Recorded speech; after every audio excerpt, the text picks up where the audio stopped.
Hello વિદ્યાર્થી મિત્રો, કેમ છે? સારું હશે. હું કોટી સર તમને વિદ્યુત રસાયણ ચેપ્ટરની અંદર એક અગત્યનો ભાગ કે વિદ્યુત રાસાયણિક કોષનું નિર્માણ કઈ રીતે થાય છે એ અહીંયા તમારી સ્ક્રીન ઉપર એક આકૃતિ સાથે આપેલું છે, એને સમજાવું છું. તો ધ્યાન આપો. એમાં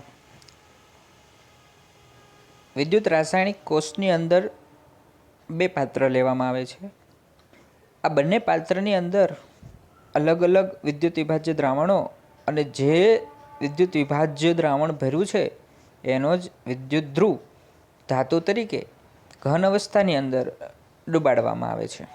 અને આ બંને પાત્ર જે છે એમને અલગ અલગ રીતે રાખીને એક વાહક તાર વડે જોડવામાં આવે છે. એવી એક એની બેઝિક રચના છે. બરાબર.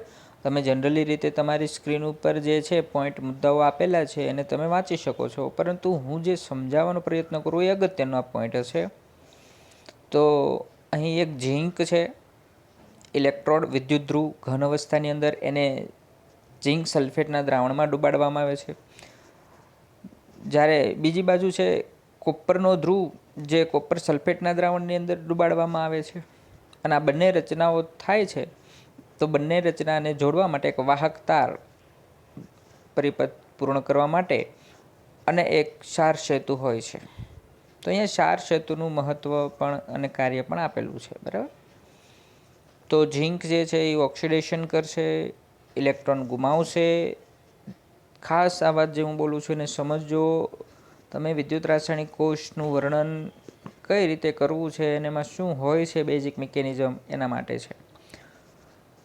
તો અહીંયા એનોડ તરીકે જે વર્તે છે એ ઝીંક છે અને ત્યાં ઓક્સિડેશન થાય એટલે ઝીંકની પટ્ટીમાંથી ઝીંક આયન છે એ મુક્ત થઈ દ્રાવણમાં જાય. તો બે ઇલેક્ટ્રોન પટ્ટીની અંદર જમા થશે, જેના કારણે પટ્ટીમાં ઋણ વીજભાર ઉત્પન્ન થશે. એટલે એનોડ જે છે એ નેગેટિવ ધ્રુવ બનશે. અને નેગેટિવ ધ્રુવ બનવાનું કારણ છે એમાં રહેલા ઇલેક્ટ્રોન.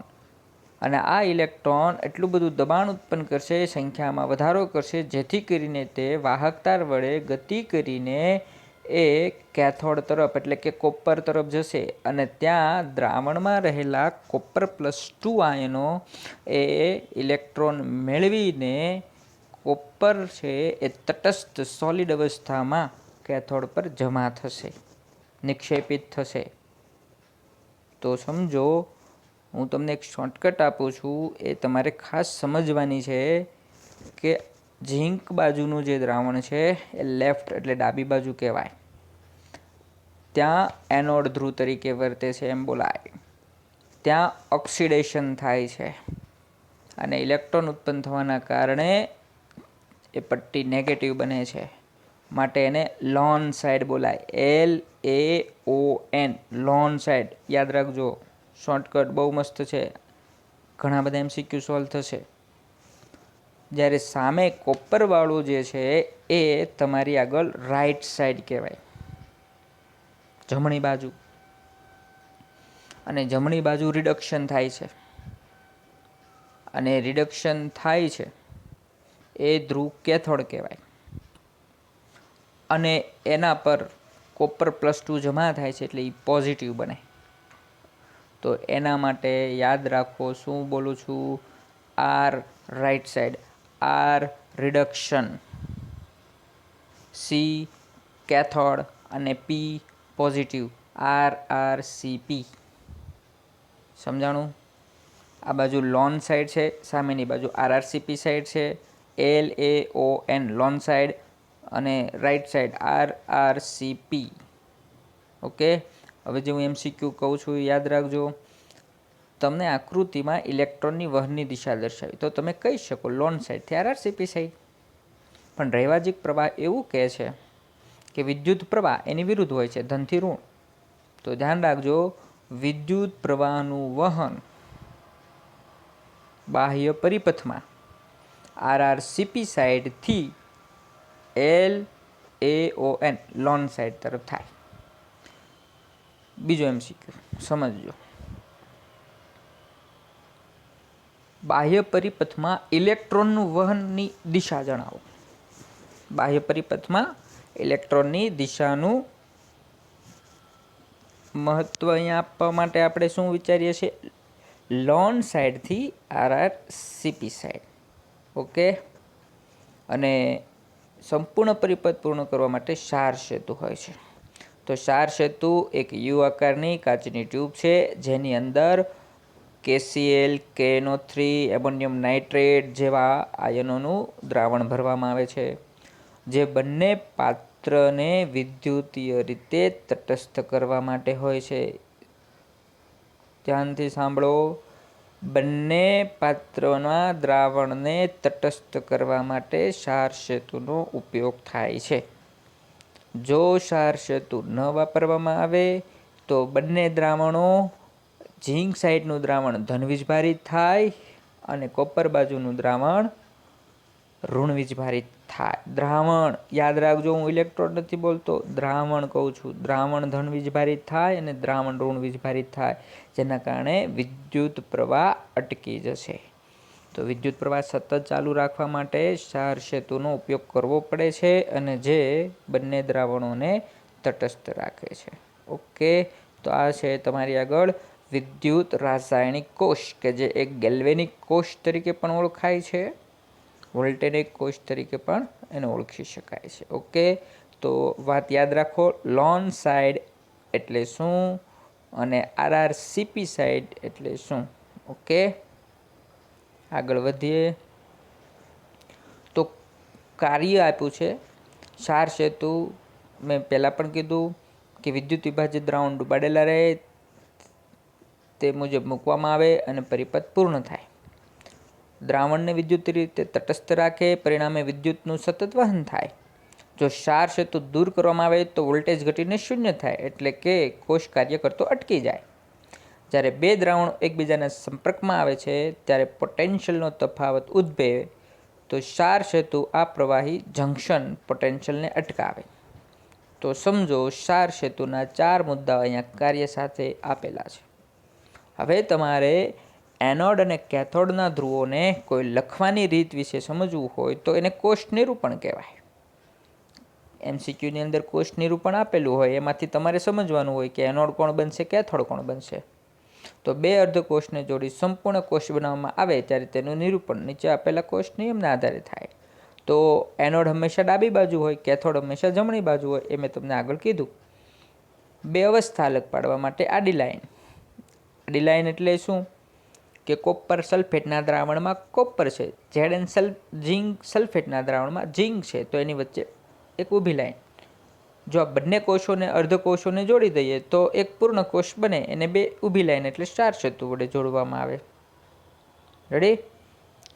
વાયુનું દબાણ, આયનની સાંદ્રતા વગેરે જે તે પદાર્થ સંયોજન પછી તરત જ કૌંસમાં નીચે લખવામાં આવે છે. તો જુઓ અહીંયા જે કોષ નિરૂપણ સાંકેતિક આપેલું છે, ખાસ સમજજો. અહીંયા ઝીંક સોલિડ ZnSO4ના દ્રાવણમાં એકવીયસ એટલે જલીય દ્રાવણમાં ઊભી બે લાઈન, એનો મતલબ થાય કે ક્ષાર સેતુ જોડેલો છે. અને કોપર સલ્ફેટના દ્રાવણમાં કોપર સોલિડ ઘન અવસ્થામાં. તો તમે ઝીંકની બાજુમાં બ્રેકેટમાં સોલિડ લખ્યું, એનો મતલબ કે ઝીંકની પટ્ટી ડૂબાડી છે ધ્રુવ તરીકે. ZnSO4નો એકવીયસ મતલબ થાય જલીય દ્રાવણ છે ઝીંક સલ્ફેટનું, એમાં આ ધ્રુવ ડૂબાડેલો છે, એટલે એક પાત્રની રચના થઈ. આ બાજુ કોપર સોલિડ લખ્યું છે, એનો મતલબ કોપર ઘન અવસ્થામાં છે, એને કોપર સલ્ફેટના દ્રાવણમાં ડૂબાડેલું છે, જલીય દ્રાવણ બનાવ્યું, તો એ એક પાત્રમાં છે. આ બંને પાત્ર અલગ અલગ છે. આ બંને પાત્રને ક્ષાર સેતુ વડે જોડવામાં આવે અને બાહ્ય પરિપથથી પૂર્ણ કરવામાં આવે. આ એનું સાંકેતિક રૂપ થયું, જેને કોષ નિરૂપણ કહેવાય. સમજાય આખી વાતમાં? ઓકે. તો આ તમારી આગળ એક બેઝિક રીત થઈ. અને વિદ્યુત ધ્રુવ પોટેન્શિયલ કઈ રીતે અને કેવી રીતે મેળવી શકાય છે એના માટે અહીંયા થોડોક આપણે અભ્યાસ કરીએ. ધ્યાનથી જુઓ. વિદ્યુત ધ્રુવ પોટેન્શિયલ તમે તમારી સ્ક્રીન પર આપેલું છે, એના પર ધ્યાન આપજો. ધાતુનો વિદ્યુતધ્રુવ અને દ્રાવણમાં તેના આયનો વચ્ચે રચાતા પોટેન્શિયલને વિદ્યુતધ્રુવ પોટેન્શિયલ કહેવાય છે. તમે જે દ્રાવણ લીધું છે એ દ્રાવણની અંદર જ્યારે ઘન અવસ્થાની પટ્ટી ડુબાડો છો તો એ બંને વચ્ચે એક પોટેન્શિયલની રચના થાય એને વિદ્યુતધ્રુવ પોટેન્શિયલ. ધાતુનો વિદ્યુતધ્રુવ અને તેના આયન ધરાવતા દ્રાવણ કે જેની સાંદ્રતા 1 બાર દબાણ અને 298 કેલ્વિન તાપમાન અને દ્રાવણની સાંદ્રતા 1 મોલારિટી હોય ત્યારે ઉત્પન્ન થતા પોટેન્શિયલને પ્રમાણિત વિદ્યુતધ્રુવ પોટેન્શિયલ કહે છે. સ્ટાન્ડર્ડ પોટેન્શિયલ સમજો. 1 બાર દબાણ, 298 તાપમાન અને 1 મોલર સાંદ્રતા. વિદ્યુતધ્રુવ પોટેન્શિયલ બે પ્રકારના હોય છે, ઓક્સિડેશન પોટેન્શિયલ અને રિડક્શન પોટેન્શિયલ. એમાં એ પોઈન્ટ, ઓક્સિડેશન પોટેન્શિયલ એટલે શું? ઓક્સિડેશન અર્ધ પ્રક્રિયા માટેનો વિદ્યુતધ્રુવ પોટેન્શિયલ છે. કોઈ ધાતુ ઇલેક્ટ્રોન ગુમાવે છે તો કેટલી ઝડપથી ગુમાવવાની ક્ષમતા છે એને સાદી ભાષામાં ઓક્સિડેશન પોટેન્શિયલ કહે છે. ઓક્સિડેશન થવાની વૃત્તિ દર્શાવે છે. જેમાં ઓક્સિડેશન પોટેન્શિયલ વધુ તેમાં ઓક્સિડેશન થવાની વૃત્તિ વધુ. સમજી લો કે કોઈ પદાર્થ છે એ ઇલેક્ટ્રોન ધીમેથી ગુમાવવાનો વૃત્તિ સાપેક્ષ છે તો એનો ઓક્સિડેશન પોટેન્શિયલ ઓછો આવશે. અને જે ઝડપથી, એક સાદું ઉદાહરણ આપું, જે ઝડપથી ઇલેક્ટ્રોનનો ઘા દૂર કરશે એ વધુ ઓક્સિડેશન પોટેન્શિયલ આપશે. એટલે ઓક્સિડેશન પોટેન્શિયલ એટલે કોઈને ઇલેક્ટ્રોન ગુમાવવાની ક્ષમતા કોની વધુ છે એનું મૂલ્ય વધુ. બી પોઈન્ટ આપેલો છે રિડક્શન પોટેન્શિયલ. રિડક્શન અર્ધ પ્રક્રિયા માટેના વિદ્યુતધ્રુવ પોટેન્શિયલને રિડક્શન પોટેન્શિયલ કહેવામાં આવે. એમ મેટલ હોય, પ્લસ ચાર્જ ધરાવતી હોય અને એ ઇલેક્ટ્રોન મેળવે અને સોલિડ અવસ્થામાં રૂપાંતરિત થાય, તટસ્થ અવસ્થા સુધી બને તો રિડક્શન થવાની વૃત્તિ દર્શાવે છે. જેમ રિડક્શન પોટેન્શિયલ વધુ તેમ રિડક્શન થવાની વૃત્તિ વધુ. ખાસ આ મુદ્દાને ધ્યાનથી સાંભળો. કોઈ ઇલેક્ટ્રોન લેવાની પણ વૃત્તિ ધરાવે છે.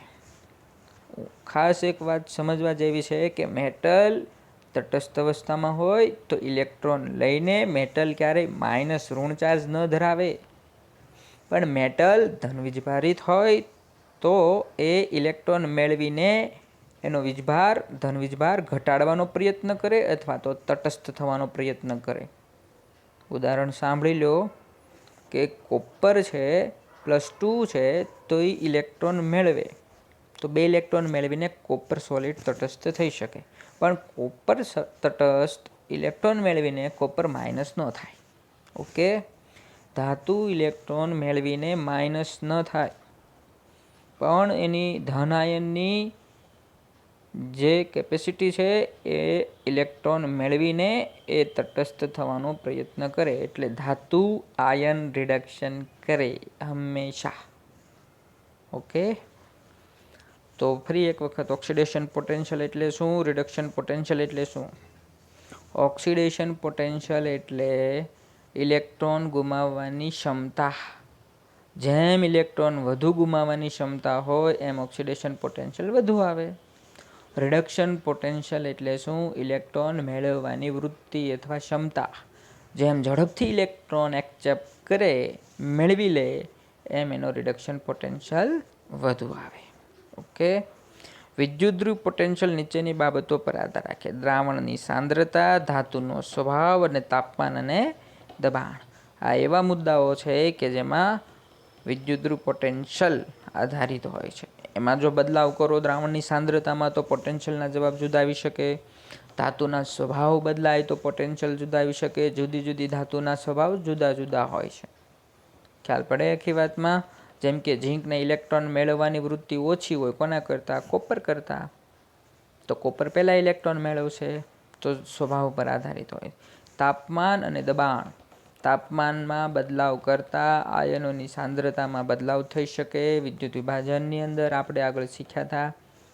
ધાતુ છે તો ધાતુમાં તાપમાન વધારવાથી નુકસાનકારક થઈ શકે.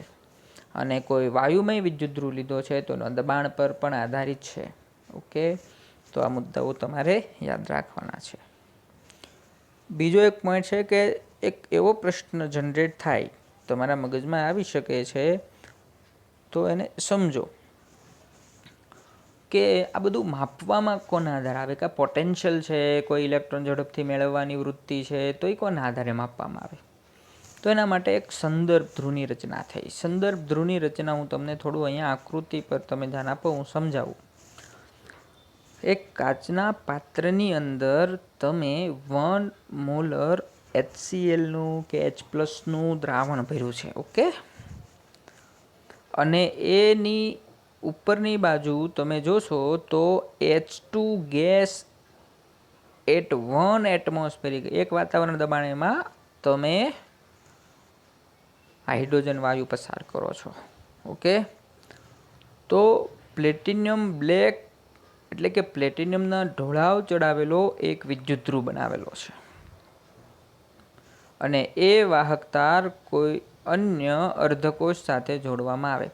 તો હાઇડ્રોજન ઇલેક્ટ્રોડ જે આકૃતિમાં દેખાડેલો છે એ એક અર્ધકોષ છે. સમજો, આગળ મેં તમને કીધું હતું પહેલી વાતમાં કે એક બાજુ એનોડ હોય, એક બાજુ કેથોડ હોય, તો ઝીંકનો કોષ અર્ધકોષની આકૃતિ, કોપરના અર્ધકોષની આકૃતિ, બંનેને ચાર સેતુ વડે જોડીએ અને વાહક તારથી પરિપૂર્ણ કરીએ.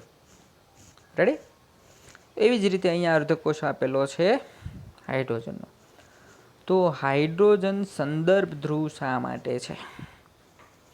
તો પહેલો મુદ્દો, એકલા વિદ્યુતધ્રુવ પોટેન્શિયલ નક્કી કરી શકાય નહીં, પરંતુ સંદર્ભ વિદ્યુતધ્રુવનો ઉપયોગ કરી બે વિદ્યુતધ્રુવો વચ્ચેના પોટેન્શિયલનો તફાવત ચોકસાઈપૂર્વક નક્કી કરી શકાય છે.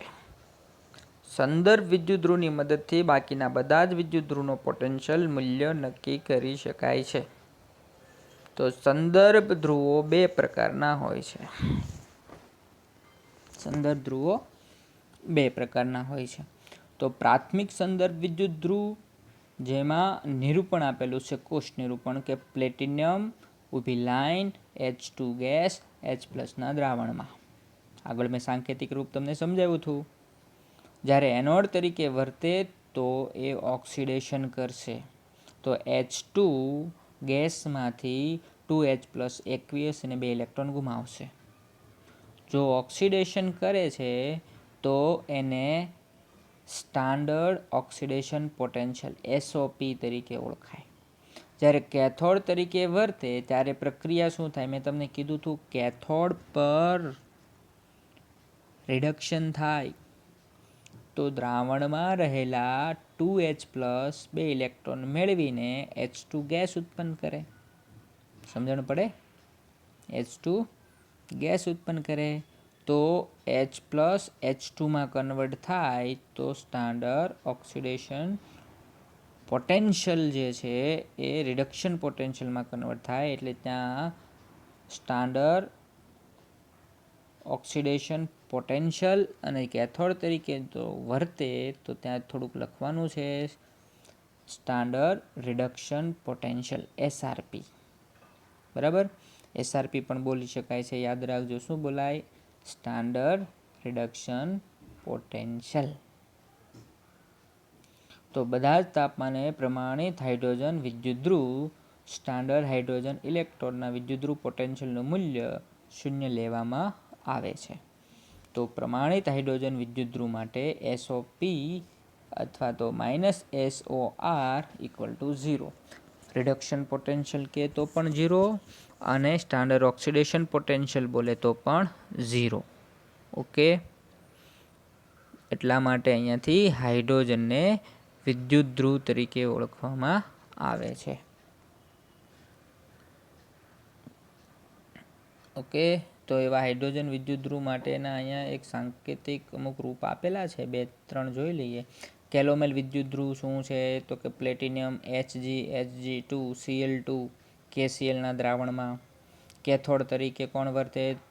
તો કે Hg2 Cl2, અને એનોડ તરીકે જો પ્રક્રિયા થાય તો શું થાય? HgCl-, ઇલેક્ટ્રોન ગુમાવે તો એનોડ, ઇલેક્ટ્રોન મેળવે તો કેથોડ. આ બાજુ એક આપેલું છે, એને પણ એક વખત જોઈએ. સિલ્વર ક્લોરાઇડ વિદ્યુતધ્રુવ, તો કે પ્લેટિનિયમ સિલ્વર AgCl સોલિડ અવસ્થામાં અને KClના દ્રાવણમાં. કેથોડ તરીકે વર્તે ત્યારે AgCl જે છે ઇલેક્ટ્રોન મેળવશે, એનોડ તરીકે વર્તે ત્યારે ઇલેક્ટ્રોન ગુમાવશે. ઓકે, તો આ તમારી આગળ થઈ ગયા સંદર્ભ ધ્રુવો. કયા કયા હોય? સિલ્વર ક્લોરાઇડ વિદ્યુત ધ્રુવ, કેલોમેલ વિદ્યુત ધ્રુવ અને મોસ્ટ આઈએમપી છે હાઇડ્રોજન વિદ્યુત ધ્રુવ. ઓકે, હજી એક સંદર્ભમાં થોડી અમથી નાની વાત કરી દઉં. હાઇડ્રોજન સંદર્ભ ધ્રુવ કઈ રીતે વર્તી શકે છે એ તમે સમજો. ધારી લો કે જો હું ઝીંક સાથે હાઇડ્રોજન સેલને જોડું તો ઝીંક જે છે એની ક્ષમતા ઓક્સિડેશન કરવાની વધુ હોય છે હાઇડ્રોજન કરતાં. તો ઝીંક એનોડ તરીકે વર્તે લોન સાઈડમાં અને તમારો હાઇડ્રોજન સેલ છે એ આરઆરસીપી તરીકે વર્તે.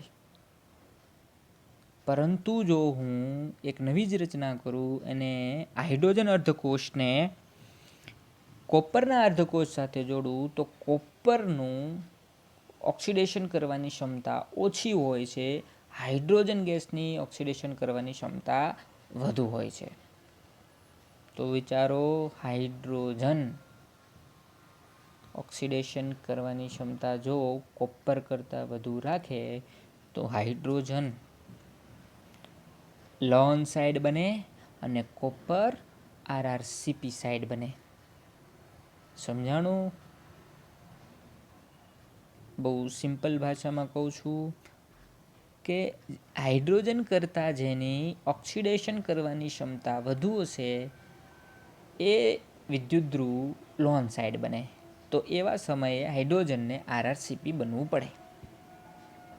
ઓકે, હવે જ્યારે હાઇડ્રોજન કરતાં ઓક્સિડેશન કરવાની ક્ષમતા નબળી હોય તો હાઇડ્રોજનની ઓટોમેટિકલી પ્રબળ થઈ ગઈ.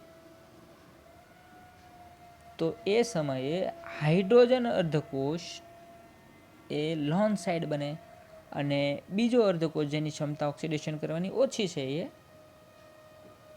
આરઆરસીપી સાઈડ બને. સમજાય છે? એ નેક્સ્ટ લેક્ચરમાં હું તમને ઈએમએફ શ્રેણી વિશે પણ સમજાવીશ તો બધું ખ્યાલ પડશે.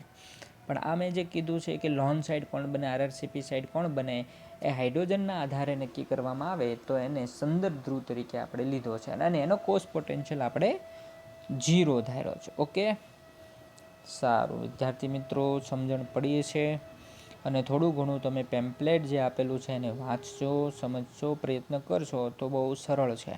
વિદ્યુત રસાયણ ચેપ્ટર એક અગત્યનો પોઈન્ટ છે અને જો તમને કોઈ ન સમજાતું હોય તો તમે કોમેન્ટની અંદર લખી શકો છો કે ગોટી સર આ વાક્ય અથવા આ સ્ટેટમેન્ટ અથવા આ લાઈન જે છે એ સમજણમાં નથી આવતું તો તમે પૂછી શકો. ઓકે, હું તમારા પ્રશ્નોનું સોલ્યુશન કરીશ. તમે જેવું આ પેમ્પલેટ વાંચજો, સોલ્વ કરશો અને આ થિયરી છે એને હું જે બોલું છું એને યાદ રાખીને સમજશો તો બહુ સહેલું ચેપ્ટર થશે. ઓકે, સારું વિદ્યાર્થી મિત્રો, બસ એટલે સુધી અહીંયાનું આજે રાખીએ. સંદર્ભ વિદ્યુત ધ્રુવ અને તેના પ્રકાર સુધી નેક્સ્ટ લેક્ચરમાં પછી આપણે આગળ વધશું ત્યારે જોશું ઈએમએફ શ્રેણી અને એની વિશેની વાત હશે. ઓકે, સારું વિદ્યાર્થી મિત્રો, have a nice good day, bye. Okay, સારું, હાલો પછી મળીએ.